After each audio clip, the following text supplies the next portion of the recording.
Bonsoir à tous, voici les titres que nous allons développer dans cette édition. La commémoration des 75 ans du débarquement des Alliés en Normandie. Nous entendrons le cardinal Ouellet, préfet de la Congrégation pour les évêques. Il a représenté le Saint-Siège pour ces commémorations. On en parle également dans le dossier avec Aymeric Pourbet, directeur de la rédaction de France Catholique, et Louis Dauphren, rédacteur en chef à Radio Notre-Dame. On a appris aujourd'hui la nomination de Monseigneur Antoine Hérouard comme délégué pontifical pour le sanctuaire de Lourdes. Retour sur cette décision du pape au début de ce journal. Et puis un reportage dans le diocèse de Lyon où des maires et des curés de communes se sont retrouvés hier pour parler restauration des églises et leur objet mobilier. Et on débute cette édition avec la nomination par le pape François ce jeudi midi de Monseigneur Antoine Hérouard comme délégué pontifical pour le sanctuaire de Lourdes. S'il reste évêque auxiliaire de Lille, il aura la charge ponctuelle d'accompagner l'accueil des pèlerins. Cette décision du pape intervient après une mission dans le sanctuaire de Monseigneur Fisichella, le président du Conseil pontifical pour la nouvelle évangélisation. La décision du Vatican est dans la ligne de celle déjà prise en 2017 pour Medjugorje. Le pape François tient particulièrement aux soins des pèlerins et désire que les centres de dévotion Mario deviennent toujours plus un lieu de prière et de témoignage chrétien correspondant aux exigences du peuple de Dieu, précise le Saint-Siège. Monseigneur Brouvet, évêque de Tarbes et Lourdes, salue une aide bienvenue du pape François. On l'écoute. Oh non, c'est pas un recadrage parce que vraiment, d'abord au niveau de la gestion, disons le sanctuaire a des finances saines. On est retourné à l'équilibre budgétaire l'an dernier. Bon voilà, je crois que tout est en place pour pouvoir investir, pour pouvoir assurer l'avenir. Et puis alors au niveau de la pastorale, il y a un bon travail qui se fait. Je crois que la question, c'est plus l'organisation interne. Si le pape nous avait pas aidé de cette manière, moi, j'aurais demandé à un évêque émérite de venir nous aider de cette manière-là. Parce que je sentais qu'on avait besoin d'être aidé avec quelqu'un qui a la fonction épiscopale et voilà, disons, aider à avancer, même s'il y a vous voyez, une bonne relation quand même. Il n'y a pas du tout de couteau tiré, mais vous voyez, des relations de travail, ça s'invente pas. Et du coup, voilà, moi je suis assez content de cette décision du pape. Ce jeudi 6 juin est bien sûr marqué par les commémorations du 75e anniversaire du débarquement des Alliés en Normandie. Sur les plages du débarquement, dans les cimetières militaires ou des villes emblématiques, plusieurs cérémonies civiles ont eu lieu aujourd'hui en présence de chefs d'État. De nombreuses célébrations religieuses sont aussi au programme, comme ce matin sur la plage de Colleville-Montgomery où une cérémonie œcuménique a eu lieu. Hier soir, l'abbatiale Saint-Étienne à Bayeux a accueilli un Te Deum solennel en présence de plusieurs évêques et archevêques. C'est le cardinal Marc Ouellet, préfet de la Congrégation pour les évêques, qui l'a présidé. Il a également donné une conférence sur la paix hier soir. C'est le représentant officiel du Saint-Siège pour ces commémorations. Il a rappelé que faire mémoire permet de préserver la paix et que l'éducation avait un grand rôle à jouer. C'est ce qu'il nous a confié lors d'une interview accordée à KTO ce matin. Je crois que nous devons conserver la mémoire et surtout à travers de l'éducation. Et pour que on sache les causes et les conséquences de ces événements et que, le sachant, eh bien, on ne reproduise plus ces mêmes conditions. Au plan de l'éducation à l'école, on n'enseigne plus beaucoup l'histoire. Et je crois que c'est un défaut de l'éducation actuelle, un oubli de l'histoire. Et donc, la mémoire des jeunes n'est pas peuplée de ces souvenirs, n'est-ce pas? Et ces commémorations, eh bien, sont une occasion pour attirer l'attention et donc susciter l'intérêt, la lecture, et puis et donc aussi un engagement pour la paix. L'intégralité de l'entretien à revoir en intégralité sur le site de KTO. J'ajoute que le vendredi 14 juin, la rédaction de KTO vous propose de revivre ces commémorations avec l'émission Hors les murs, diffusée à 20h40. On a appris ce matin que le pape François allait recevoir le président russe Vladimir Poutine le 4 juillet prochain. Il s'agira de la 3e rencontre entre les deux hommes. Ils avaient alors échangé sur le dossier syrien, mais aussi sur la question de l'Ukraine. Le pape avait rappelé la nécessité de s'engager dans un effort important et sincère pour réaliser la paix. Aux Pays-Bas, l'histoire très perturbante d'une adolescente de 17 ans a fait le tour du monde. Noah Pothoven est morte dimanche à Saanmande. Victime de terribles souffrances psychologiques après de multiples viols et attouchements, elle avait tout d'abord demandé à être euthanasiée, ce qui est incroyable et possible dès l'âge de 12 ans aux Pays-Bas. Une demande refusée, contrairement à ce que l'on a pu lire dans la presse. Reste que la jeune fille a alors décidé de ne plus s'alimenter jusqu'à sa mort survenue dimanche dernier, en présence de sa famille et de l'équipe de soutien au suicide d'une clinique néerlandaise. Alors certes, il n'y a pas eu d'acte euthanasique, mais la question demeure, jusqu'où le désir de mort d'un mineur malade de dépression et de troubles alimentaires peut-il être accompagné? On écoute Constance Debuse de l'Institut européen de bioéthique à Bruxelles. La question de ce suicide pose quand même fortement celle de la prise en charge des adolescents confrontés à des maladies psychiatriques. Noah et ses parents ont dénoncé dans le livre, mais aussi à la presse, devant la presse, ce manque de répondants, de réponses qu'ils ont vécues face à sa lourde maladie psychiatrique. Il y a quelque chose d'insondable dans un suicide. Et sur le plan éthique, le suicide est une liberté, une sorte de liberté irréductible. Il n'y a jamais un droit au suicide, mais tout en ne condamnant pas la personne, il ne faut pas non plus l'encourager dans cette voie-là. Et je dirais que ce cas de Noah nous invite à plus de solidarité. Si je m'adresse surtout aux médias, attention aux répercussions de la médiatisation de ce suicide et ici sur d'autres adolescents confrontés à des mal-être similaires. Il faut être extrêmement prudent et répondre avant tout par la solidarité et non pas par une effervescence médiatique sans solidarité. Alors la médiatisation de cette affaire a fait réagir le pape François sur les réseaux sociaux. Il a rappelé qu'il ne faut pas abandonner ceux qui souffrent, mais prendre soin et aimer pour redonner l'espérance. Le président de l'Académie pontificale pour la vie, Monseigneur Paglia, a assuré la jeune fille et sa famille de sa prière avant de poser la question « N'est-il pas possible pour la société de répondre à ces problèmes tragiques d'une manière affirmée ?» Et puis toujours à propos de l'Académie pontificale pour la vie, son ancien président, le cardinal Helios Grechera, est décédé hier à l'âge de 90 ans. Il aurait eu 91 ans ce jeudi. Spécialiste des questions de bioéthique, il a été président de l'Académie pontificale pour la vie de 2005 à 2008, dont il est resté ensuite président émérite.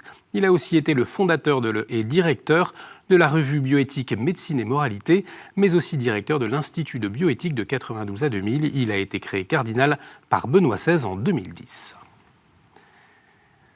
Frère Aloïs, le prieur de la communauté de Thésée, a annoncé mercredi avoir informé la justice française en début de semaine de cas d'abus sexuels commis sur des mineurs par 3 frères de la communauté dans les années 50 à 80.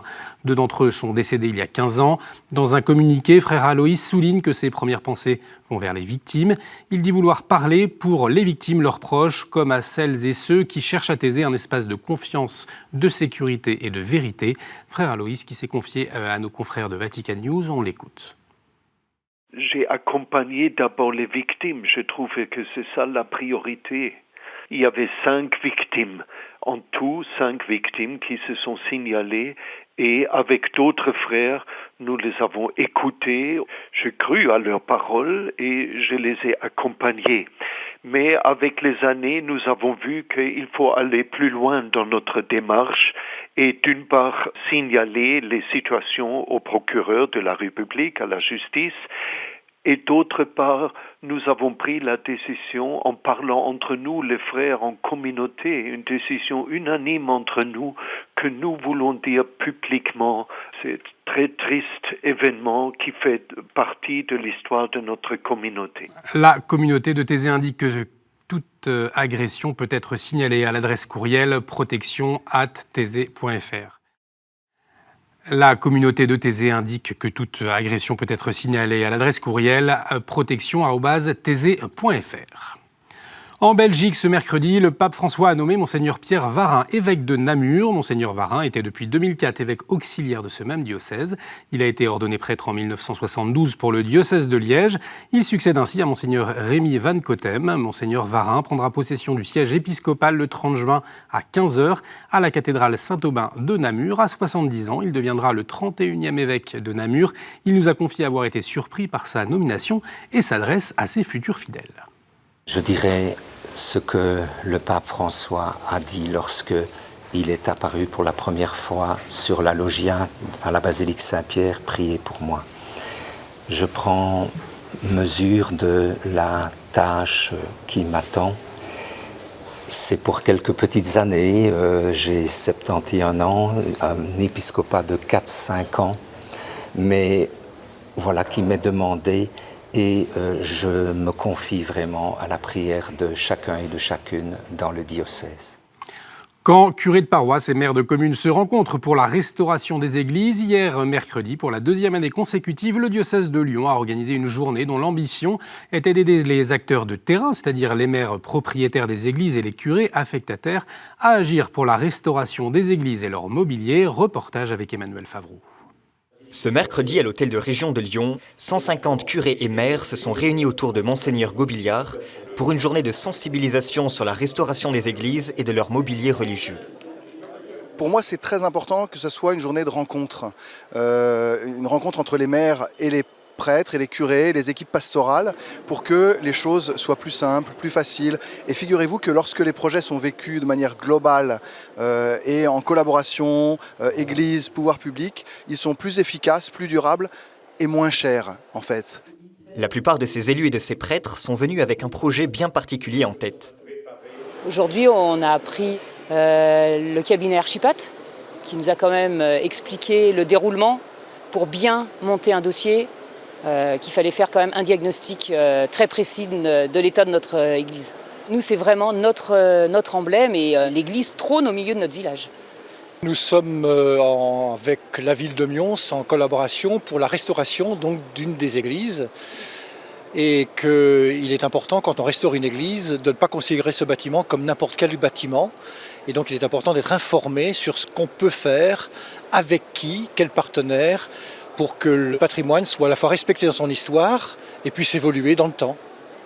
Un temps d'échange afin que maires propriétaires et curés affectataires agissent ensemble pour la sauvegarde des 550 églises du diocèse. Et on poursuit avec la chronique du Père Burguin. Au cœur de son message, les commémorations du 6 juin 1944 et la Pentecôte qui approche.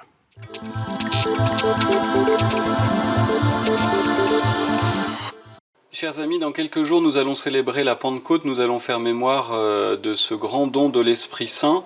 Et comme Jésus nous l'a redit dans l'évangile de Jean, l'Esprit Saint est pour que nous fassions des œuvres plus grandes encore. Et le Concile Vatican II nous a enseigné que le don de l'Esprit Saint n'était pas seulement pour les prêtres ou les évêques pour qu'ils puissent distribuer les sacrements et les dons au peuple de Dieu, mais pour que chaque fidèle se saisisse des talents et des charismes que l'Esprit Saint lui donnera pour sanctifier le monde de l'intérieur, et notamment par les réalités temporelles. Et ce 6 juin, nous avons aussi fait mémoire de ce fameux D-Day, le jour du débarquement où près de 10 000 hommes ont donné leur vie sur les plages de Normandie pour que notre continent retrouve la paix et la justice. Et comment ne pas faire le lien entre ce 6 juin et le jour de la Pentecôte? Comment ne pas imaginer que l'Esprit Saint agit au cœur de tous les hommes quand nous voulons bien l'écouter pour que nous puissions, par le don de notre vie, permettre à notre monde de retrouver la justice et la liberté. Si l'Église est aux côtés de ces commémorations du 6 juin, ce n'est pas seulement pour prier pour ces défunts, pour tous ceux qui ont livré leur vie pour notre continent, mais c'est pour que nous recevions aussi leur message. Et ce message, c'est que nous nous souvenions que nous avons eu besoin du don de leur vie pour retrouver la paix et la justice sur notre continent. Comment ne pas être interpellé par cette violence au cœur de notre monde qui réclament toujours plus le don de nous-mêmes au service de cette justice et de cette liberté, et bien que la Pentecôte et le don de l'Esprit Saint nous aident toujours plus à donner ce don de la paix à notre temps. Merci Père Cédric Burguin. Tout de suite, la revue de presse.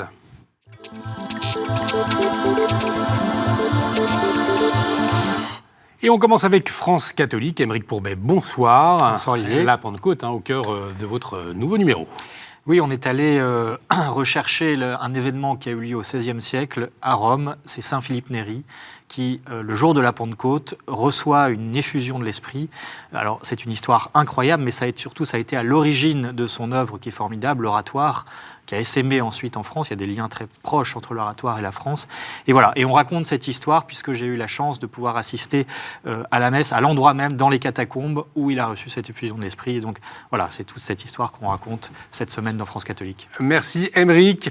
La Vie propose de son côté 20 idées pour régénérer le catholicisme. Comment dépasser la crise qui frappe depuis plusieurs mois l'Église catholique. Le chantier peut sembler colossal pour restaurer la confiance et la ferveur, mais les idées ne manquent pas. La Vie contribue au débat. À l'occasion de la Journée mondiale des océans, le 8 juin, Le Pèlerin a réalisé une enquête sur les effets sur l'environnement de la pollution par le plastique. Il faut savoir que 8 millions de tonnes de plastique arrivent chaque année, sont déversées dans les mers, soit un camion-benne toutes les minutes. Et bien sûr, c'est tout l'écosystème marin qui en pâtit. Alors, quelles conséquences ? Comment agir ? Réponse dans Le Pèlerin. Est-ce que nous sommes trop nombreux sur notre planète ? S'interroge l'hebdomadaire protestant Réforme. Dans 20 ans, la population mondiale devrait se stabiliser autour de 11 milliards d'habitants. Le démographe Jacques Véron relativise avec les prévisions pessimistes au sujet des migrants et invite à renforcer les liens de solidarité dans notre pays. Un dossier historique dans Famille chrétienne cette semaine, quand la Gaule devint chrétienne, remontant le Rhône, s'implantant dans les villes avant de toucher les campagnes, le christianisme s'est répandu en Gaule durant les tout premiers siècles de manière progressive, jusqu'à devenir la religion majoritaire autour de l'an 550. Voilà pour la revue de presse. Tout de suite, c'est le dossier.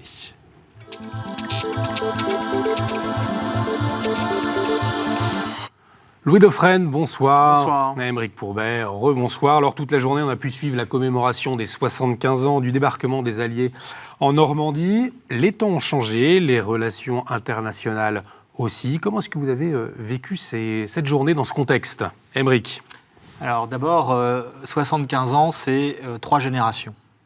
Et donc je trouve que outre l'aspect, je dirais, d'émotion qu'il y avait effectivement tout au long de ce jour, il y a une question de transmission et d'héritage. C'est revenu dans les discours d'Emmanuel Macron notamment et d'autres. Il y a quelque chose qui nous dépasse. Et notamment ce qui nous dépasse, c'est comment est-ce que ces jeunes hommes se sont sacrifiés pour défendre un pays qui n'était pas le leur, pour un certain nombre d'idéaux comme la paix et la liberté. Et je crois que ça nous enseigne et ça nous interroge aussi sur aujourd'hui, est-ce qu'on est capable, on serait capable de se sacrifier pour quelque chose d'autre que nous-mêmes ou nos intérêts. Et ça, je crois que c'est une vraie question qu'on peut se poser, parce que les enjeux internationaux aussi, la guerre est loin d'être finie et parfois même elle se déroule sur notre sol. Donc on a aussi à faire face à ces questions de manière très concrète. On entendait le cardinal Ouellet, lui aussi, parler de la transmission et finalement souligner une transmission de l'histoire peut-être un peu mal enseignée aujourd'hui. Est-ce que vous le rejoignez, Louis Dauphren ? Oui, bien sûr. On peut d'ailleurs se féliciter que Philippe Kieffer soit enfin honoré, que le commando Kieffer... Moi, j'étais au 60e anniversaire du débarquement en 2004, où j'accompagnais la délégation allemande, d'ailleurs, de Gerhard Schröder à ce moment-là. Et c'est la première fois qu'on rendait hommage au commando Kieffer, que la plupart des Français ignorent. Donc c'est déjà bien qu'on sache que des Français ont aussi débarqué lors de ce 6 juin 1944, parce que ça n'apparaît pas dans les films de propagande américains, que sont Le jour le plus long, qui est un merveilleux film de propagande quand même américain. Moi, je regrette un petit peu peut-être que ce soit d'ailleurs un peu trop préempté par les Américains, parce que si on doit justement transmettre l'histoire, il faudrait peut-être rétablir quelques vérités. Par exemple, que les Américains, en fait, ont subi une défaite militaire d'abord, qui a été la bataille des haies dans le Cotentin. Face aux Allemands, la bataille des haies a été perdue par les Américains. Ils ne s'en sont sortis que par un bombardement massif sur la ligne, vous savez, au milieu du Cotentin, qui a permis la percée d'Avranches. On en parle très peu finalement de la bataille des Halles, parce que ça a été la plus lourde défaite des Américains sur le continent.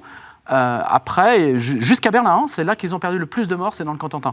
On en parlera très peu, parce que finalement, les Américains ont laissé aux autres alliés, alors c'est peut-être un peu méchant de dire ça aujourd'hui, mais ils ont laissé aux autres alliés, aux Canadiens en particulier, le soin d'affronter les divisions SS. Hein.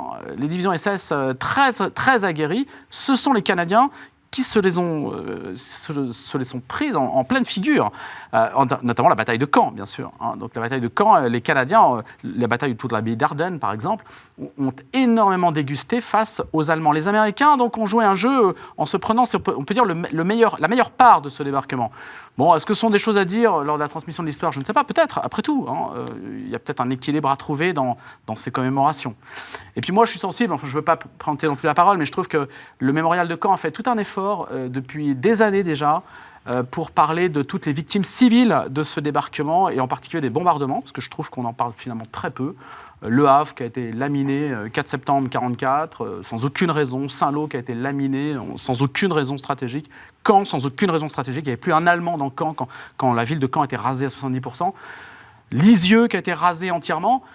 Finalement, on n'en parle pas. Est-ce que c'est présent lors de ces commémorations, tout ça? Voilà, c'est ça l'histoire aussi. Aymeric. Alors, je voudrais juste nuancer légèrement ce que dit mon confrère, parce que Lisieux a été quasiment totalement rasé, sauf 3 lieux qui sont la basilique, la cathédrale et le Carmel. Et donc, c'est important, non mais c'est au-delà de l'aspect anecdotique peut-être, ou en tout cas mineur par rapport à l'enjeu de la guerre, ça veut dire aussi qu'il ne faut pas, dans cet héritage historique, dans cette commémoration historique, oublier aussi l'enjeu spirituel.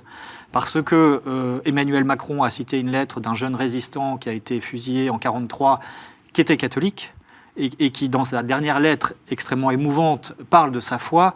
Le cardinal Ouellet, auquel vous faisiez allusion, avant de venir à donner une interview à Rome, en rappelant que l'enjeu, c'était aussi qu'on se souvienne que si tous ces gens ont fait ce sacrifice, c'était quand même bien souvent au nom de leur foi. Voilà, et que l'Europe, si elle est en partie unie aujourd'hui, c'est grâce à son histoire, à sa culture chrétienne. Et donc je crois que dans cet héritage, voilà, il y a la notion aussi et l'impératif de rappeler cet aspect-là, nos racines chrétiennes, mais ce ne sont pas uniquement des racines, c'est ce qui nous unit, c'est ce qui nous a unis, et si demain on veut rester unis, je pense que c'est important que ce soit de nouveau évoqué. Et interroger aussi peut-être tous les chrétiens, à savoir comment être artisan de paix. Aujourd'hui, le message du pape nous le rappelle aussi lors de ces commémorations. Oui, on peut toujours bien sûr rappeler... Oui, on peut être un artisan de paix, mais enfin, ce sont quand même des gens qui ont décidé. Moi, je suis admiratif de ces jeunes de 18 ans qui venaient de Virginie, qui se sont fracassés de manière stupide, d'ailleurs, sur la pointe du Hoc. Quelle idée d'envoyer des gens débarquer sur la pointe du Hoc. C'est bon, on le ferait plus comme ça maintenant, ça c'est sûr. Mais donc, c'est vrai qu'on est admiratif de cet élan de générosité sacrificielle. Moi, je crois qu'il y a besoin, ce que disait Aymeric tout à l'heure, finalement, c'est l'idée de sacrifice.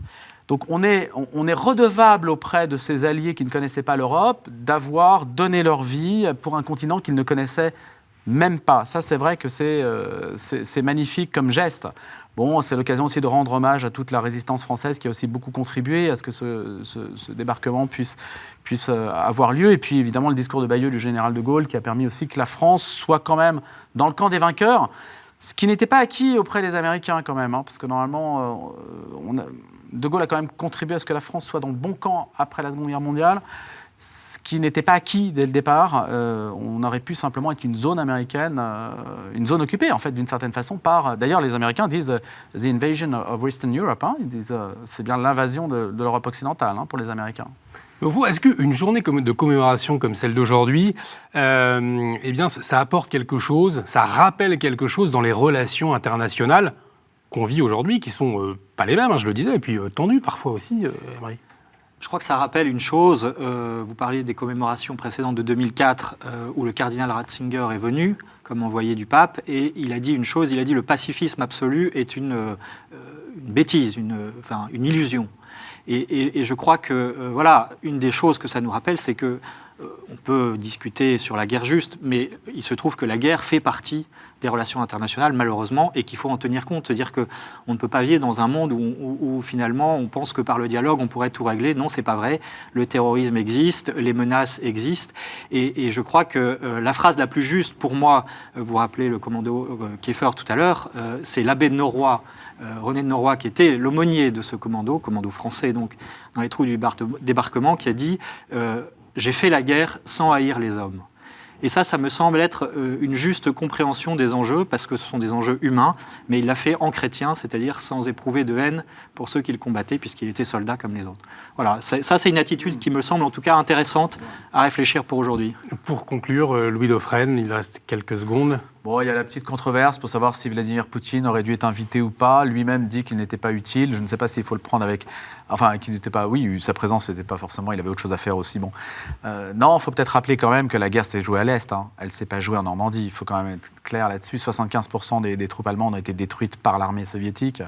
25 millions de morts. Ça n'a rien à voir avec les 400 000 morts quand même des Américains. C'est-à-dire... Enfin, il faut quand même équilibrer un peu les choses. Moi, je suis fasciné par la façon dont l'Amérique arrive à se mettre en scène dans cette guerre, où elle a joué un rôle certes important, mais pas vital.